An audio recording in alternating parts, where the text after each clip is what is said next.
acıyor içim sensiz. Gitmeseydin mutlu olsam da bensiz. Sizi istiyorum kuvvetli.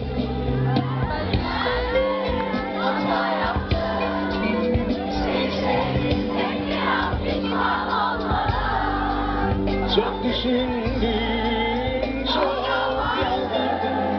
Tanrım alma canımı teyledim buluşmadan. Belki şimdi, belki asla. Ya ölüm ya aşk istedim dudağında. Uyuyorsan bırak lütfen.